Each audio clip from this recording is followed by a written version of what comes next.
Hi, I'm Enzo Vitella. Welcome to Beyond the Monologue. Today we are featuring local singer-songwriter Jack Prime and his song Beyond the Grave. Let's start the conversation.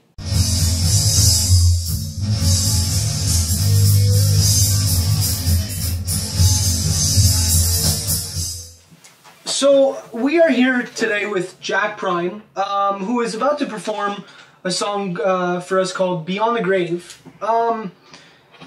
Before you play the song, I just, all of us here want to know a little bit more about how you feel as a musician in general. Why do you make music? There's a lot of reasons why I make music, I guess, but I got started in music because it was like the only thing that was really therapeutic for me.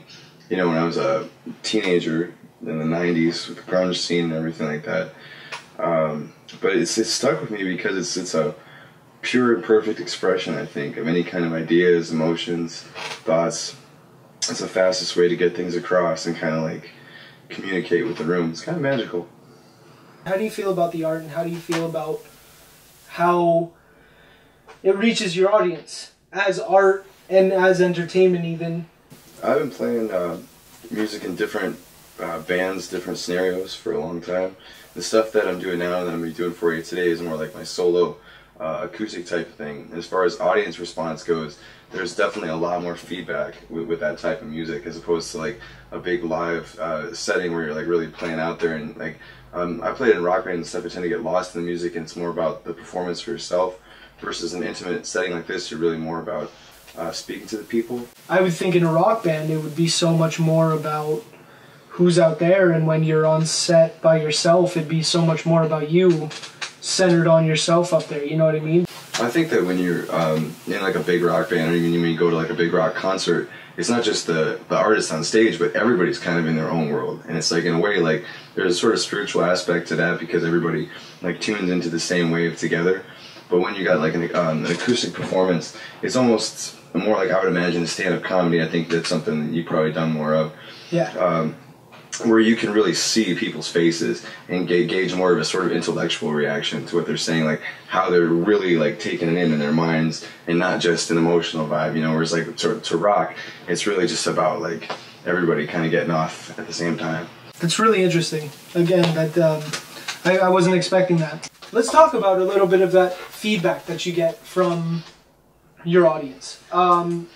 What are some of the things that your audience has come up to you and say? Do they do that often? I get a lot of feedback, actually, whenever I play coffee houses or different things. Like, people always seem to have something to say. And there's different kinds of feedback as well, or maybe different kinds of audience members. Like, some people are really just there just to kind of see something light. Like I said, they're more looking for entertainment, and they take that away, and they might come up and say, "Oh, I really like the way you sang that song," or "I like your voice on that song."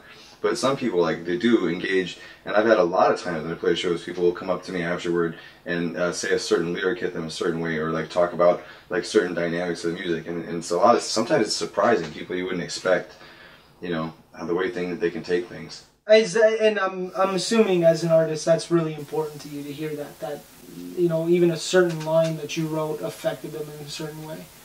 Definitely. I mean, the songs that I play, whether it's an original or a cover, they all really mean something to me, like personally. So to know that affected somebody else, I'm sharing that with them and sort of opening it up into a bigger world. And a lot of times it'll show me like things about a song that I couldn't even imagine for myself, or like give me a new perspective that I wouldn't have come up with on my own. I think that's the great thing about art. The song I'm going to do tonight is really a good example of that. Like it's got kind of a simple lyric, but it's really heartfelt.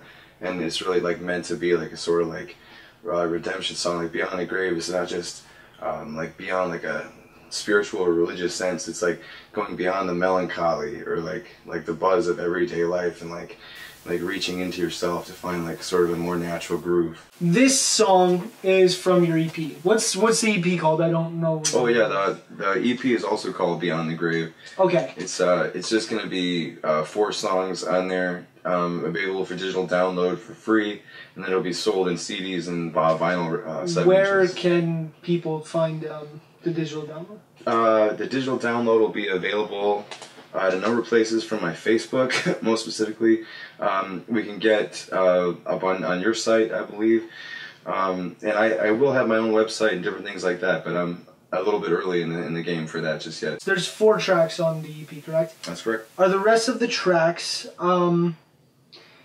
familiar with the main track, the self-entitled track Beyond the Grave? Are they all kind of the same, or are they all drastically different?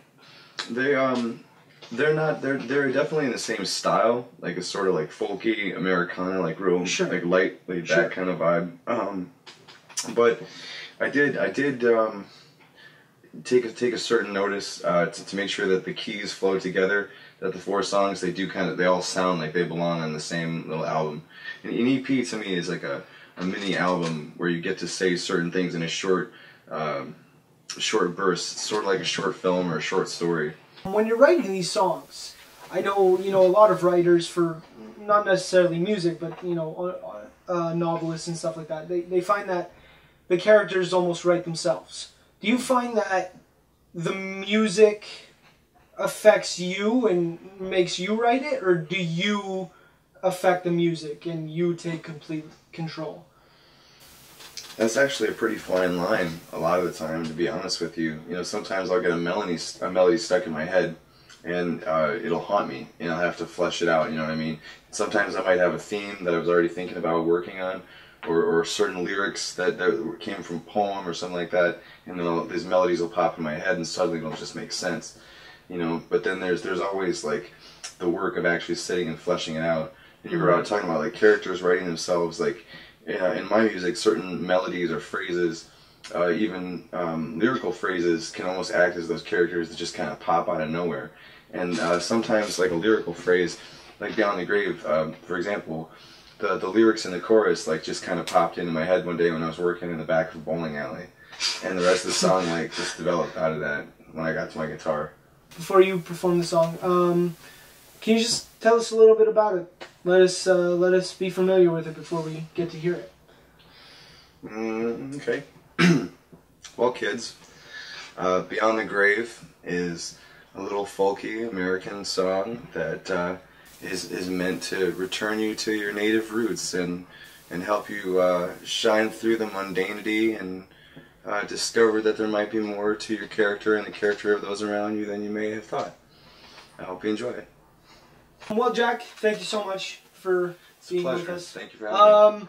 Now we're going to see Jack Prime perform his song, Beyond the Grave.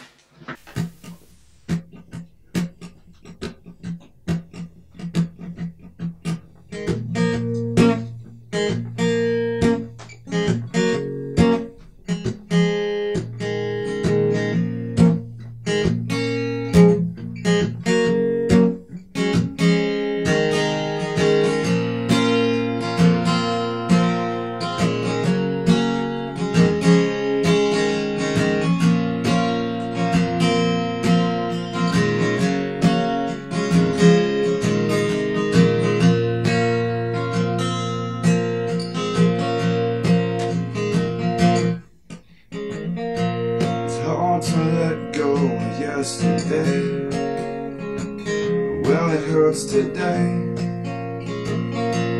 Well, it seems there's nothing left to take that pain away, but I still say there's gotta be a way to make everything okay. And I'm singing, and I keep on coming up empty. I'm so sick of being stuck down here that I pull one foot beyond the grave and see what happens to me. There is no doubt about it, there ain't no way around it. And I pull one foot beyond the grave and I'm set my spirit free.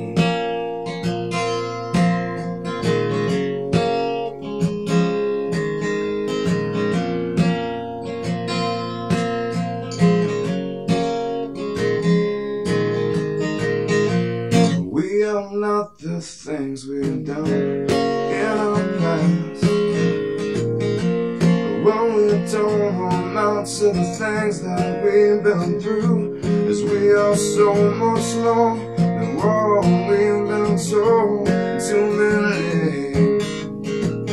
If we could only open up our eyes and see, and I'm singing, and I keep on coming up empty. I'm so sick of being stuck down here that I put one foot beyond the grave and see what happens to me. There is no doubt about it, there ain't no way around it. And I'm putting one foot beyond the grave, and I'm set my spirit free.